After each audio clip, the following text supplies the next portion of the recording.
Պարոն Գանդահարյան, Իսրայելը ավիահարվածներ է հասցրել Բեյրութին, մասնավորապես Արվարձաններին, հարավային Արվարձաններին, թիրախավորել է Հեզբոլլահի ԱԹՍ-ների գործարանները։ Որքան հասկանում ենք տեղեկատվությունից, նաև քաղաքացիական օբյեկտներ, շենքեր են վնասվել, մարդիկ փախչել են, մայրուղի խցանումներ են առաջացել, հսկայական խցանումներ են առաջացել, մինչև այդ էլ նաև երեք, եթե չեմ սխալվում, հենց երեք էր, որ Լիբանանը հայտարարեց, որ կազմալուծել է իր հատվածներում, իր երկրի տարբեր հատվածներում գտնվող Հզբոլլահի տարբեր խմբավորումներ։ Այս երկու իրադարձությունները որքանով են կապված իրար հետ եւ ինչ է կատարվում հիմա։ Այո, երեք հրատատարը խախտվեց բավական ուժգին երբով եւ հրատատարի համաձայնությունից հետո կարող եմ ասել, որ սա ծանրակույնն է, որովհետեւ Բեյրութի շրջաններում նաև լսվեցին մայթյունի բորոտումներ եւ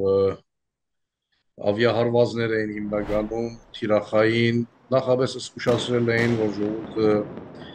դարհանվի լքի այդ թաղամասերը թիրախներն էին հայտարարել։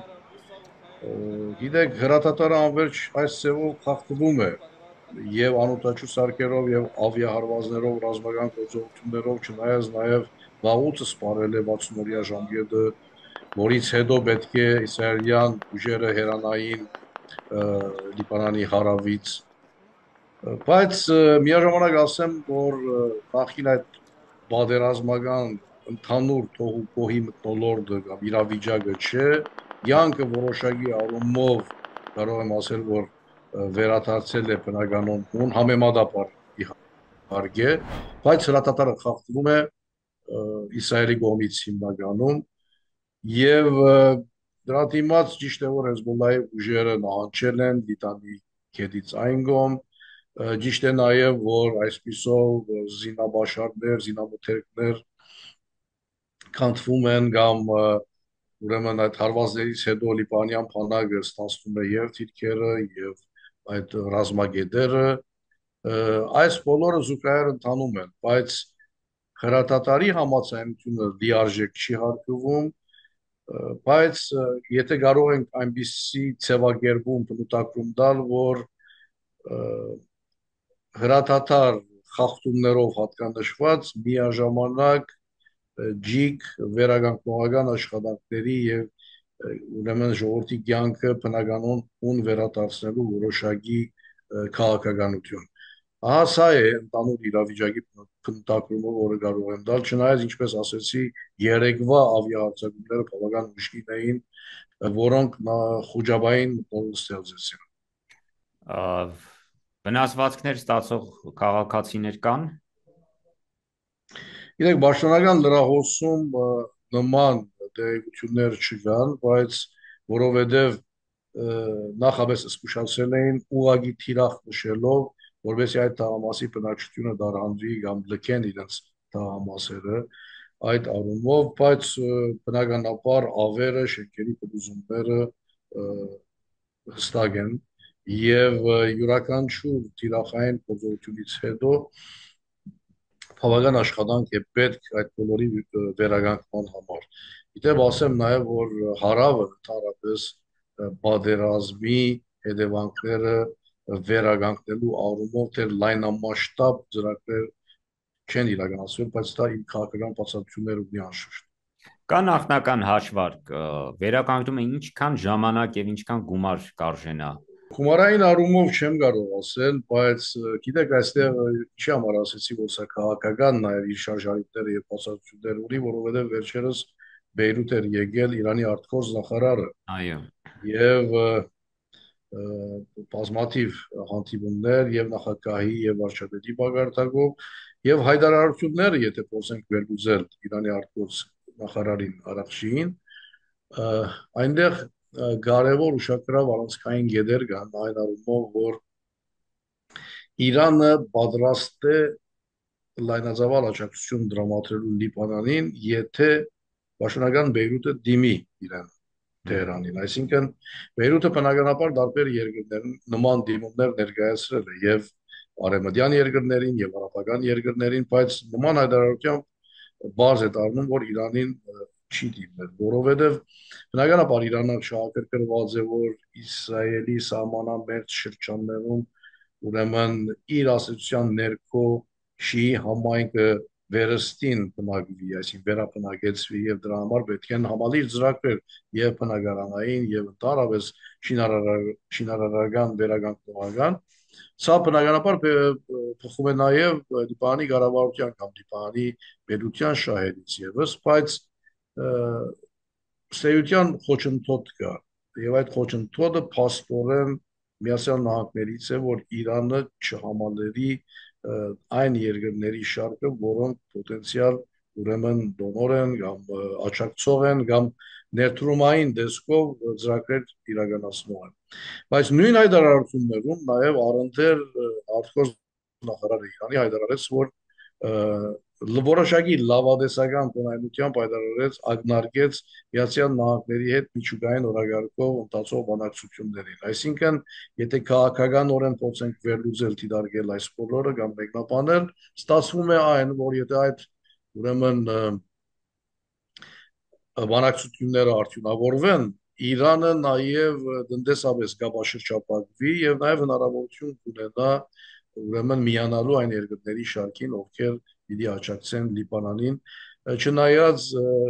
դարաշրջանի մեջ Իրանի թերի վերաիմաստավորման, կայունացման, խաղաղության համար ակնարկություններ կար եւ ներ-լիբանանյան երկխոսություն ծավալելու առումով իր պատրաստակամությունը հայտնել։ Ուրեմն այս դարբեր հայտարարությունները եթե փորձենք իրար կողբերել եւ քաղաքական փոխկապակցվածության շղթան փորձենք կազմել, ուրեմն եւ դարաշրջանային եւ աշխարհակաղակական գործընթացներից է գախյալ դարաշրջանում Իրանի թերի վերաիմաստավորումը կամ վերասահմանումը, եթե կարող ենք նման ձևակերպում տալ դիրող իրավիճակը։ Եթե դիվանագիտական լեզվից թարգմանելու լինենք այն, ինչ ասել է Իրանի արտգործնախարարը Լիբանանում, Լիբանանի կառավարության միջոցով կօգնենք, եթե Լիբանանի կառավարությունը ցանկանա։ Սա ինչ է նշանակում, այսինքն սրանով արդյոք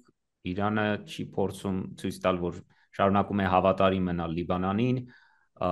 բայց միևնույն ժամանակ նաև որոշակի զգուշավորություն է ցուցաբերում շարժելով Միացյալ Նահանգների զայրույթը։ Սա դրա մասին է վկայում, թե սա այդուամենայնիվ նաև ինչ որտեղ Միացյալ Նահանգներին լսեցնելու համար էր, որ մենք միևնույն է շարունակելու ենք օգնել։ Գիտեք, երկակի նշանակություն կա իր հայտարարությունում, այն առումով, որ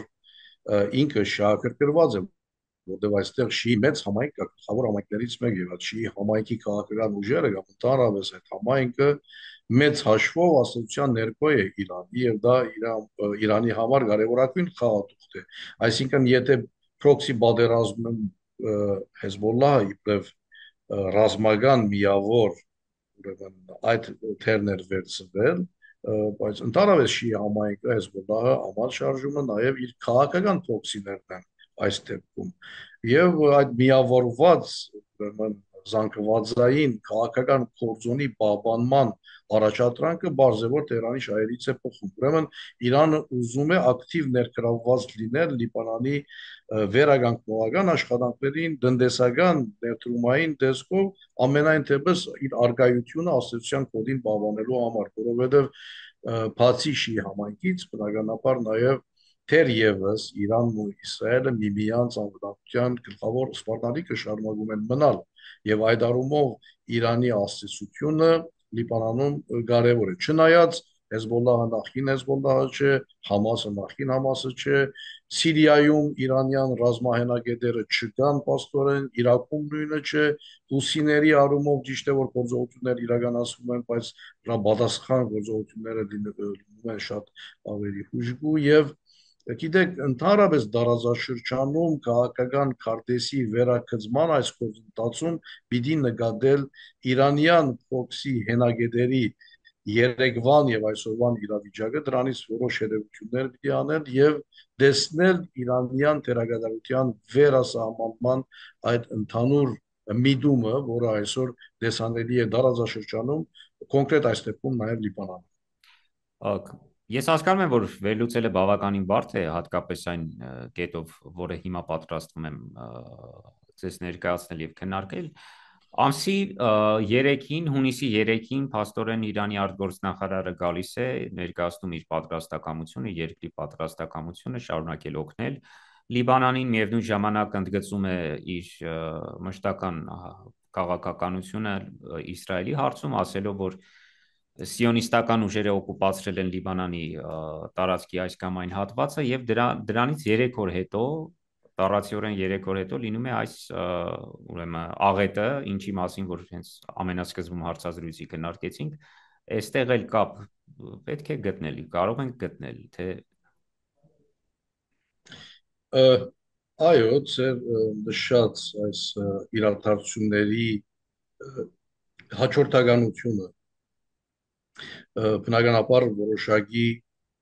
գապ ստեղծե, բայց փորձենք նաև դիտարկել ավելի համընդհանուր գլոբալ եւ տեսնել նաև գազայում վերապրնգումները եւ այստեղ զուգահեռ կա, որովհետեւ գիտեք ի վերջո այս գործողությունների սաստկացման առընթեր ավելի երկարաժամկետ կդրվածքով ավելի հերվից սկսում է ձևավորվել դեսաների դառնալ նաև երկու պետություն բանացելը, որը միջազգային օրագարկ վերադարձի որոշակի նախադրյալներ է դրսևորում եւ ասենք շատ բարձրացված, շատ ընդհանուր, եթե առաջադրվում է համասազերծ գազա եւ այստեղ նաեւ հագակից բացենք եւ հիշենք նաեւ ուրեմն Ռամալայի իշխանությունների առաջին թեմքի Մահմուդ Աբբասի այցը Բեյրութ եւ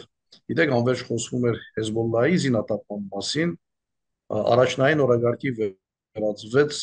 բաղեստինցիների զենքերի հանձնման օրագարկը, որին համաձայնություն տվել էր նաև ուրեմն բաղեստինյան իշխանությունը Ռամալլայի,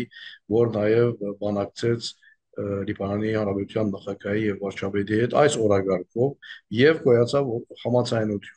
Հիմա այստեղ նաև խնդիրներ կան, անցանցյալ խնդիրներ կան, թե ինչ տեսակ զենքեր պիտի անցնեն առաջին անկրվանին այդ եղանակը, որը պիտի անցնեն այդ բոլորը թերևս իրենց ժամանակացույցով որոշվում են, բայց խնդիրը այն է, որ Հեզբոլլայի զենքի հանձնումից առաջ արդեն համաձայնությունը գոյացել է նաև բաղեստինցիների զենքի հանձնման եւ սա անմիջականորեն կարծում եմ գավվում է Գազայի հետ, որովհետեւ նաև Գազայի ղեկավիճակն է փոխվելու ճշտվելու է նաև ինքնավարության սահմանները, զինյալ ուժերի լիազորությունները, ոստիկանական դրությամբ, իսրայելյան ուժերի վերահսկողության գետերը, բայց փոփոխությունների նաև, որովհետև պատերազմող կողմերը չեմ գազեր, որ նույն թեմքերով կգնան նաև բանակցությունների։ Այսինքն, եթե համացածերծ Գազայի մասին ենք խոսում, չի պասարվում, որ նաև Թելավիվում կառավարություն փոխվի եւ նոր վարչապետով ներկայանա իսրայելյան կողմը։ Ընդ որում այս փոփոխությունների մեջ խոսվում է նաև Մահմուդ Աբբասի փոխարինման մասին։ Այսինքն թեմքերի փոփոխությունը, վարչագարկերի փոփոխությունը, ղեկավիճակների փոփոխությունը օրագարկային հարց շարունակում են մնալ։